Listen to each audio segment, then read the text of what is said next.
तो सॉल्यूशन है, इसमें विलायक जो घोलता है, विलेय जो घुलता है। जिसकी मात्रा अधिक होगी उसे हम क्या कहेंगे? विलायक। किसी भी सॉल्यूशन में जिसकी मात्रा अधिक होती है वो विलायक होता है, और जिसकी मात्रा कम होती है वो क्या होता है? विलेय होता है। विलेय क्या हो सकता है? द्रव हो सकता है या ठोस हो सकता है, जबकि विलायक क्या होगा? विलायक द्रव होगा, और मिलकर के जो सॉल्यूशन बनेगा उसकी अवस्था क्या रहेगी? द्रव अवस्था रहेगी। आगे बात समझ। अब ये देखना है कि 1 लीटर मात्रा ले ली मैंने, मान लो विलायक की मात्रा कितनी ले ली? 1 लीटर ले ली। तो हमें ये देखना है कि इसमें विलेय कितना घुल सकता है। अधिकतम कोई विलेय घुलेगा तो वो कितना घुल सकता है इसमें, ये पता करना है हमें। इसी आधार पर हमारे पास जो सॉल्यूशन होते हैं वो 3 प्रकार के होते हैं। 3 प्रकार के सॉल्यूशन बन सकते हैं। कौन कौन से?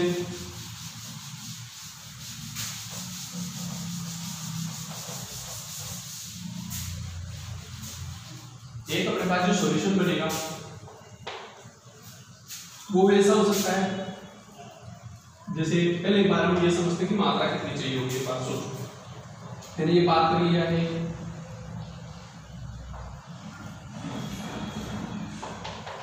और इसमें विलायक है,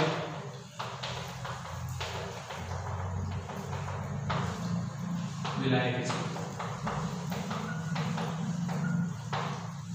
ठीक। ये दूसरा पात्र लिया है मैंने जिसमें विलायक है,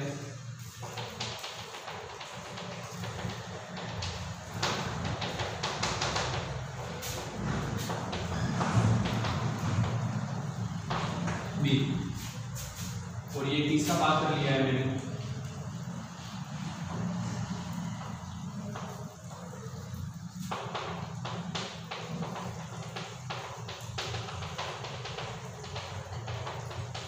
इसमें विलायक का प्रयोग जो है सी। एक विलायक ए है, एक विलायक बी है, एक विलायक सी। इसमें विलेय डाल दिया अपन, विलेय ठीक है।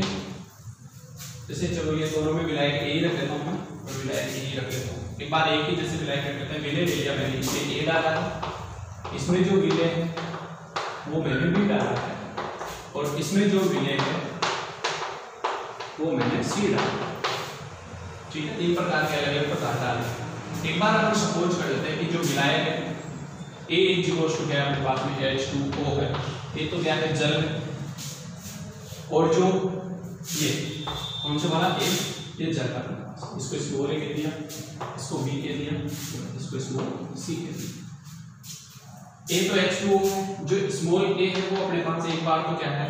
C6H12O6 है, बिल्कुल।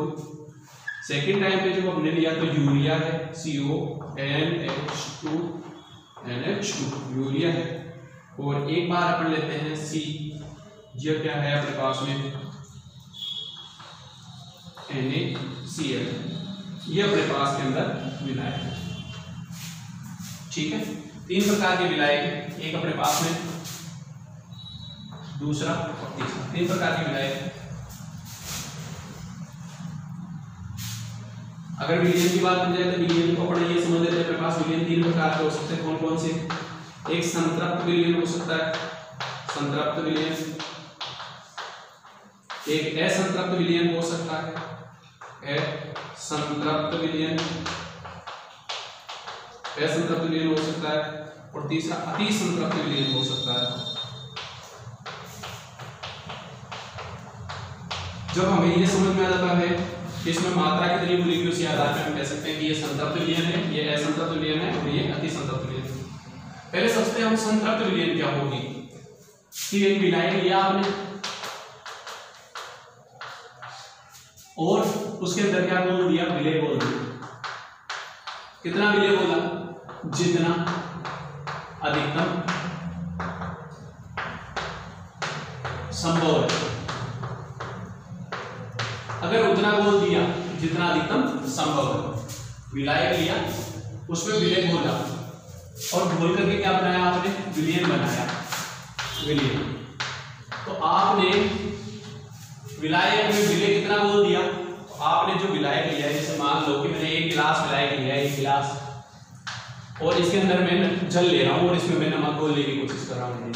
घोला मैंने, तो मैं इसमें कितना NaCl घोल सकता हूँ। सबसे पहले मैंने 1 स्ट्रो डाली और उसको घोला, घुल गया। फिर मैंने 2 स्ट्रो डाली और उसको घोला, घुल गया।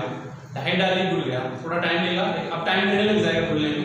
फिर और डाला, डालते डालते मैंने देखा कि एक लास्ट सीमा आएगी कि जिस तक तो ये घुल जाएगा, फिर बाद में क्या करेगा, ये 1 मिनट के बाद में यहाँ नीचे जमने लग जाएगा। तो आप जब डाल रहे हो, पानी लिया और उसमें नमक डाल करके उसमें घोलना शुरू कर रहे हो, तो आपको ये देखना है कि वो कितना घुल सकता है। तो हम इसको बात कर रहे हैं जनरल फॉर्म में 1 मोल के लिए। 1 मोल में जो पार्टिकल आयन होते हैं वो होते हैं अवोगाद्रो नंबर के बराबर, यानी 6.023 × 10⁻23। ये होते हैं किसी भी 1 मोल में।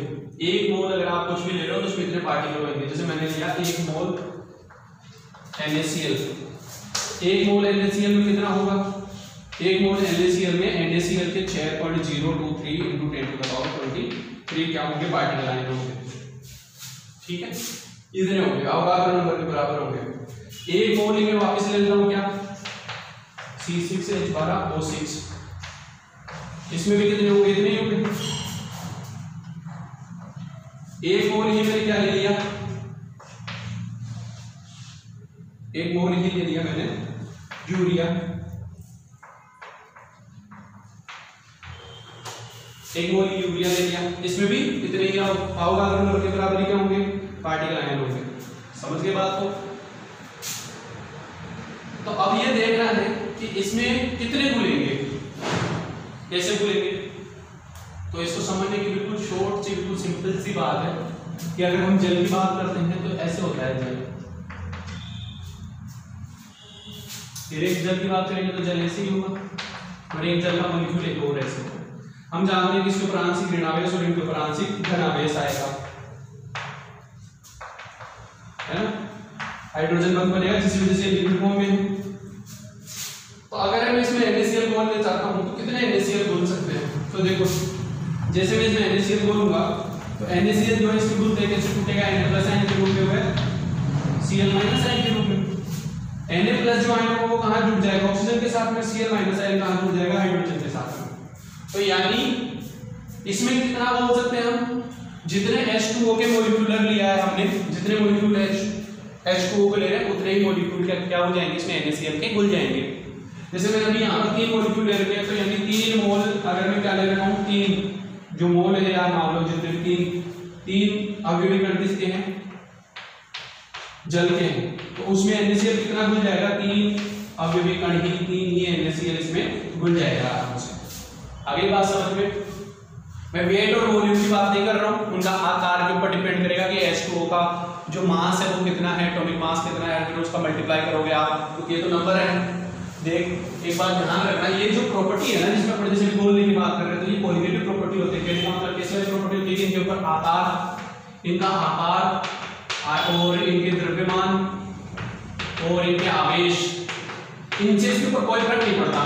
कहने का मतलब कि Na का आकार कितना है, उसकी जगह Fe+ भी हो सकता है, कुछ फर्क नहीं पड़ेगा। उसकी जगह G2+ भी हो सकता है, कुछ फर्क नहीं पड़ेगा। Fe3+ भी ले लो, 2+ ले लो, यानी आप +5 ले लो, -2 ले लो, -1 ले लो, इससे कुछ फर्क नहीं पड़ेगा कि उसके ऊपर चार्ज कितना है। आवेश से कोई फर्क नहीं पड़ता है, इसमें आवेश कितना भी ले लो कोई फर्क नहीं पड़ेगा।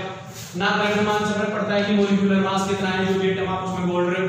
जैसे अभी आप चीनी बोलोगे तो इसका मॉलिक्यूलर मास कितना ज्यादा होगा, NaCl में कितना कम है, तो इससे भी कोई फर्क नहीं पड़ने वाला कि मॉलिक्यूलर मास कितना है। आकार से भी कोई फर्क नहीं पड़ने वाला कि वॉल्यूम कितना होगा।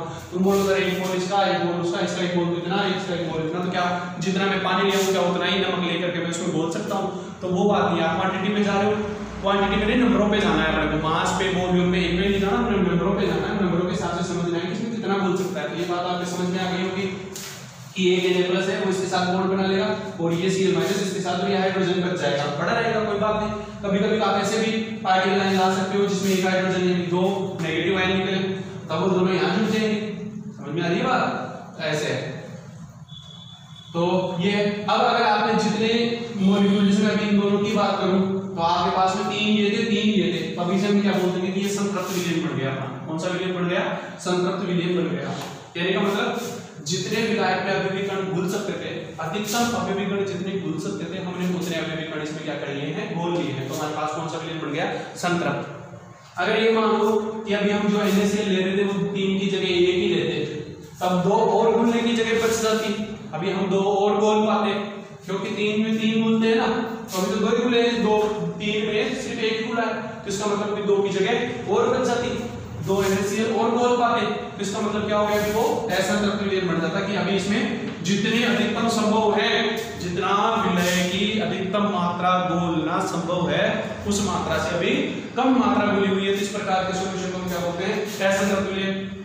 और ये मान लो कि यहाँ पर NaCl के 5 आए, अभी भी कर लेता 5 है, तो 5 में से 3 तो घुल जाते हैं, 2 क्या करे जाते हैं नीचे सरफेस के ऊपर पड़े हुए रह जाते हैं, उसी को हम क्या बोलेंगे कि ये क्या है, अतिसंतृप्त विलयन है। आगे बात समझ में।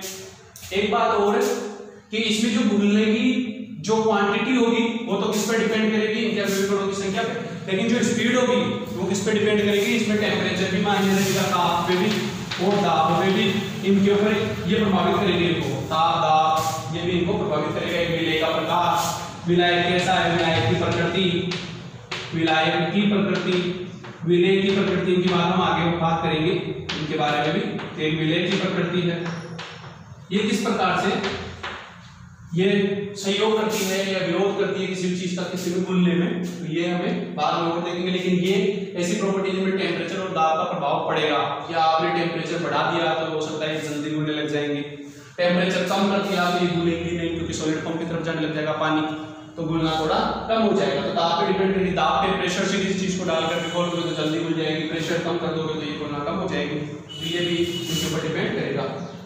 तो समझ में आ गई बात, असंतृप्त विलयन किसे बोलेंगे, संतृप्त और अतिसंतृप्त विलयन किसे बोलेंगे, वह विलयन दोबारा देख लेते हैं। संतृप्त विलयन किसे बोलेंगे कि विलायक में जितनी अधिकतम संभव हो विलय की मात्रा, किसी विलायक में जितनी अधिक संभव हो किसकी मात्रा, विलय की मात्रा, अगर वह मात्रा घुली हुई है तो उसे हम कह देंगे कि यह संतृप्त विलयन है। ठीक है, यानी विलायक द्वारा अधिकतम घोल सकने की जो मात्रा है वो मात्रा अगर उसमें घुली हुई है तब तो वो क्या हो गया, संतृप्त विलयन। अधिकतम घोल सकने की जो मात्रा होती है उससे अगर कम घुला हुआ है तब वो असंतृप्त विलयन। और अगर उससे ज्यादा घुला हुआ है कि विलय 5 मोल बोल सकता है विलय किसी विलय की मात्रा पर, वो 6 मोल है तो इसमें एक्स्ट्रा मात्रा होगी जो बिना घुले हुए रहेगी, तो उसे क्या कह देंगे हम, अतिसंतृप्त विलयन बोल देंगे। अभी बात समझ में।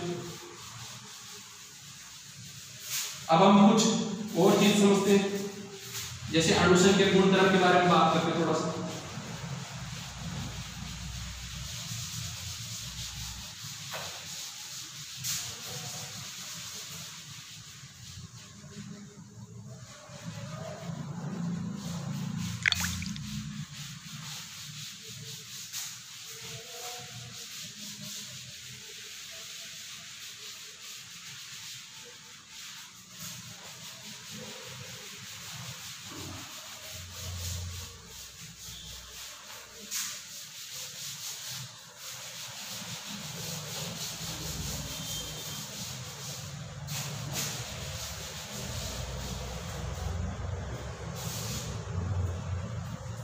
थोड़ी बात करते हैं हम किसकी, विलयन के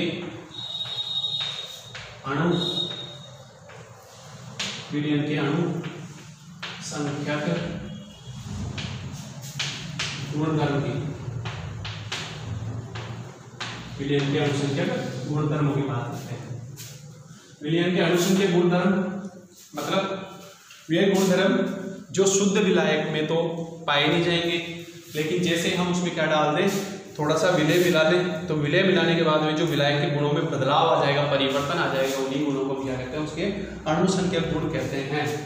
मतलब ये किसमें पाए जाएंगे, ओनली सॉल्यूशन में पाए जाएंगे, विलय में नहीं पाए जाएंगे। दूसरी बात, ये अणुसंख्यक गुणधर्म की जैसे मैंने अभी कहा था, आवेश, आयतन, आकार, द्रव्यमान, इन पर निर्भर नहीं करेंगे। किस पर निर्भर करेंगे, ओनली इन पर निर्भर नहीं करते हैं, ये निर्भर नहीं करते हैं, ये इन पर निर्भर नहीं करेंगे। किस पर निर्भर करते हैं ये, ओनली द्रव्यमान, तो बोल दो, द्रव्यमान तो कर लेंगे, है, क्योंकि संख्या बढ़ेगी तो द्रव्यमान बढ़ेगा ही बढ़ेगा, वॉल्यूम भी बढ़ेगी। लेकिन बस ये है कि देखो इस बात को समझाएंगे और निर्भर नहीं करते हैं, और ये इनका निर्भर किस पर निर्भर करेंगे, ये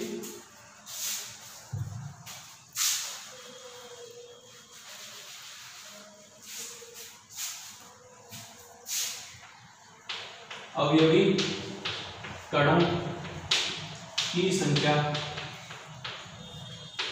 पर निर्भर करते हैं। ठीक है, वो है हमारे अणुसंख्यक गुणधर्म। अणुसंख्यक गुणधर्म इन पर निर्भर करेंगे सिर्फ अवयवी कणों की संख्या पर।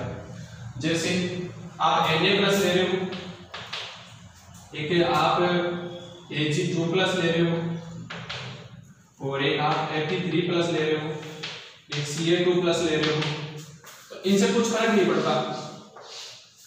इन सब के लिए अणुसंख्यक गुणधर्म एक जैसे रहेंगे। कहने का मतलब इसकी वजह से जो परिवर्तन आएगा विलायक के गुणों में, जब वो विलायक था, शुद्ध विलायक था, पहले शुद्ध था, फिर वो किसमें मिल गया, सॉल्यूशन बदल गया, उसका विलयन बढ़ गया। तो विलयन कब बना, जब आप इनमें से कुछ एक विलायक हो, भाई विलायक था शुद्ध, तब उसकी कुछ प्रॉपर्टीज थे, उन प्रॉपर्टीज में कुछ बदलाव आ गए, कुछ चेंजेस आ गए। कब आया, जब आप इनमें से कुछ मिलाए हो, इसमें इसमें, तब इनके कुछ गुण बदले, उन्हीं गुणों को अणुसंख्यक गुण कहते हैं। ये अणुसंख्यक, अणु की संख्याओं पर निर्भर करने वाले गुण हैं। तो यहाँ से फर्क नहीं पड़ता कि ये आकार कितना है, उसका मॉलिक्यूलर वेट कितना है, इससे कोई फर्क नहीं, उसका वेट कितना है, मतलब इसका भी यहाँ से कोई फर्क नहीं पड़ता कि उसके परमाणु क्रमांक के हिसाब से उसका इतना वेट आ रहा है, तो उसके ऊपर प्लस कुछ जा रहा है, तो उससे कोई विशेष डिफरेंस होगा। इनसे कोई फर्क नहीं पड़ता। किससे फर्क पड़ेगा कि ये कितने हैं, 1 है, 2 है, 50 है, 5 है, ये कितने हैं, ये कितने हैं। अगर ये सब बराबर संख्या में है तो इसका मतलब वो समान रूप से अणुसंख्यक गुणों को क्या करेंगे, प्रभावित करेंगे, एक जैसे प्रभावित करेंगे। और अगर अलग अलग है तो एक जैसे प्रभावित करेंगे। हाँ, एक चीज जरूर है, अणुसंख्यक गुणधर्मों को कौन प्रभावित कर सकता है, ये जरूर है कि एक तो आपके पास में क्या हो, आणविक हो, कोई आणविक पदार्थ ले रहे हो आप कोई, और एक आप आयनिक पदार्थ ले रहे हो, आयनिक। तो यहाँ पर जरूर ये आयनिक पदार्थ इनकी तुलना में कंपैरिजन में थोड़ा अलग प्रभाव डालेगा। कहने का मतलब यहाँ इनके रूप में टूटते नहीं, तो आप इनके जितने अणु, समझने की बात ये है तो कि आप अगर इसको बोलते हो तो आपके जितने अणु ले रहे हो उतने अणु रहेंगे। जैसे आपने क्या कर दिया, 1 मोल क्या ले लिया आपने, C6H12O6 ले लिया। अब आप अगर इसको पानी में घोल रहे हो तो ये इतना ही रहेगा पानी में घुलने के बाद भी। आयनिकों में क्या होता है, जैसे आपने 1 मोल NaCl ले लिया तो क्या हो जाएगा, इसको सॉल्यूशन में जाने के बाद में कितना हो जाएगा, 1 मोल तो क्या बढ़ जाएगा आपके पास में Na+ आयन, और 1 मोल क्या बढ़ जाएंगे आपके पास में Cl- आयन। तो 2 मोल हो गया ये सॉल्यूशन में।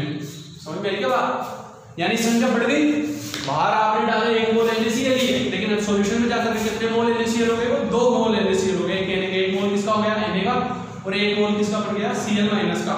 तो 2 मोल हो गए। इसकी तुलना में ये डबल प्रभाव डालेंगे, जो भी गुण होंगे इनकी तुलना में ये इनको दुगने प्रभाव से या 1.5 गुने प्रभाव से, लेकिन इनकी तुलना में ज्यादा या कम प्रभावित करेंगे, ज्यादा प्रभावित करेंगे। तो ये बात है। अब हम बात करें अणुसंख्यक गुण होते कौन कौन से हैं, तो कौन कौन से होते हैं, एक होता है वाष्प दाब में अवनमन, एक गुण तो ये है। दूसरा गुण कौन सा होगा वाष्प दाब में अवनमन के अलावा, हिमांक में अवनमन, हिमांक में अवनमन, हिमांक में अवनमन। तीसरा गुण कौन सा होगा, क्वथनांक में उन्नयन, क्वथनांक में उन्नयन, क्वथनांक में उन्नयन। और चौथा गुण कौन सा होगा, परासरण, परासरण दाब। अगली बात समझ में। अब जरा इसको समझते हैं, इसका मतलब क्या है, उन्नयन, हिमांक अवनमन, क्वथनांक, उन्नयन, परासरण दाब। ये है हमारे पास 4 कोएफिशिएंट प्रॉपर्टीज जो किस पर डिपेंड करेगी, विलायक में घुले हुए विलेय के अणुओं की संख्या पर निर्भर करेगी। जो विलायक है उसमें घुले हुए विलेय के अणुओं की संख्या पर, या विलेय के अवयवी अणुओं की संख्या पर निर्भर करेगी कि वो विलेय कितना घुला हुआ है। जैसे बात की जाए वाष्प दाब में अवनमन की, क्या है वाष्प दाब में अवनमन, ये जल है, H2O है। अगर मैं इसको किससे डल दूं, किसी प्लेट से डल दूं या कागज लगा दूं मान लो इसके ऊपर, तो क्या होगा, थोड़ी देर बाद में, थोड़े समय पश्चात ये कागज क्या हो जाएगा, गीला हो जाएगा। क्यों हुआ है ये ऐसा, क्योंकि यहां से जो पानी के क्या थे अणु थे वो क्या कर रहे हैं, वाष्प बन करके और कहां गए, ऊपर की सतह के ऊपर की तरफ निकले हैं। 100 डिग्री सेल्सियस नहीं किया आपने टेम्परेचर, लेकिन ये बंद करके भाप उड़ रहे हैं। क्यों उड़ रहे हैं आप जरा समझो। ये अभी भी कण ऐसे जुड़े हुए थे एक दूसरे से किसी भी आकर्षण बल के द्वारा, दुर्बल आकर्षण बल के द्वारा, दुर्बल आकर्षण बल से जुड़े हुए थे, है ना। दुर्बल आकर्षण बल द्वारा ये अणु आपस में जुड़े हुए थे। अब क्या हुआ, आप इसको एनर्जी दे रहे हो, टेम्परेचर ताप से इसको एनर्जी मिल रही है। इतनी एनर्जी नहीं दी कि एक झटके में ये दोनों अणु एक दूसरे को तोड़ करके ऊपर की तरफ भाप बन के उड़ जाए, वाष्प अवस्था में आ जाए, फ्री हो जाए। इतनी एनर्जी तो नहीं मिली, लेकिन कुछ ना कुछ मात्रा में इसको एनर्जी मिलती जा रही है। ये एनर्जी को क्या करता है, कंज्यूम करता जा रहा है, इकट्ठा करता जा रहा है। एक समय आएगा जब इसकी एनर्जी जो होगी दहली ऊर्जा से अधिक ऊर्जा हो जाएगी। दहली ऊर्जा मतलब ऊर्जा का वह न्यूनतम मान जिससे अधिक ऊर्जा मिलते ही वो क्या कर जाए, अपने बंध को तोड़ करके बाहर निकल जाए। तो एक बार धीरे धीरे एनर्जी को इकट्ठा करता रहा और जैसे इसको इतनी ऊर्जा मिल जाएगी तब ये क्या कर देगा, इसको तोड़ करके ऊपर की तरफ निकल लेगा। समझ में आ गई बात। तो आपने 100 डिग्री तो नहीं दिया टेम्परेचर, लेकिन क्या हुआ, ये 45-50 डिग्री के ऊपर भी धीरे धीरे एनर्जी इकट्ठी कर करके और जब वो उसको अधिकतम एनर्जी से ज्यादा एनर्जी मिलेगी तब ये क्या कर जाएगा, टूट करके बाहर निकल जाएगा। इस वजह से ऊपर की तरफ जाएगा, यानी इसका अंदर की तरफ यहाँ पर एक दाब होगा, प्रेशर होगा, वाष्प है यहाँ पे, और जिसका क्या होगा, एक दाब का मान होगा। इसे कहते हैं हम वाष्प दाब। ठीक है। अब इस वाष्प दाब, अगर आप इसको क्या करना चाहते हो, ये वेपर कम बने, भाप कम बने, तो आप क्या कर दो, इसके अंदर क्या डाल दो, अवाष्पशील पदार्थ, अवाष्पशील पदार्थ डाल दो इसमें। जैसे क्या हो सकता है, नमक, ये मिला दो आप इसमें, क्या क्या मिला दो, चीनी मिला दो। तो क्या होगा, जितना पहले वेपर बढ़ रहा था उसकी तुलना में कम वेपर बढ़ने लग जाएगा। कारण क्या है कि इसकी सतह के ऊपर भी थोड़े चीनी के या Na के Cl- के इनके पार्टिकल आ जाएंगे, तो उतना पेपर ये बन नहीं पाएगा, बाहर निकलना है इसको, तो जगह कम मिलेगी, उतना ये पेपर बन के बाहर निकल नहीं पाएगा। पहली बात है। दूसरा क्या होगा कि उधर एक हाइड्रोजन आकर्षण बल ही, अब सोडियम तो भाप बन के बाहर निकल नहीं रहा, तो क्या होगा, सोडियम भी आकर के क्या कर लिया है, जैसे मैंने H2O में बताया था कि उसके साथ आकर के बॉन्डिंग बना लिया है, नेगेटिव चार्ज के साथ, ऑक्सीजन वाले के साथ में सोडियम ने क्या कर लिया है, सोडियम में प्लस चार्ज है, ऑक्सीजन पे आंशिक ऋण आवेश है, तो दोनों मिलकर के और उसके साथ बॉन्डिंग बना लिया। तो उस बॉन्ड को और तोड़ना पड़ेगा, तो यानी अब एनर्जी की और जरूरत पड़ेगी। तो पहले की तुलना में अब क्या हो जाएगा, कम भाप बनेगी, कम भाप बनेगी, तो भाप की वजह से जो लगने वाला दाब है, वाष्प की वजह से जो लगने वाला दाब है, उसका मान भी क्या हो जाएगा, कम हो जाएगा। इसे कहते हैं वाष्प दाब में उन्नयन हो जाएगा, अवनमन हो जाएगा, कमी आ जाएगी वाष्प दाब में।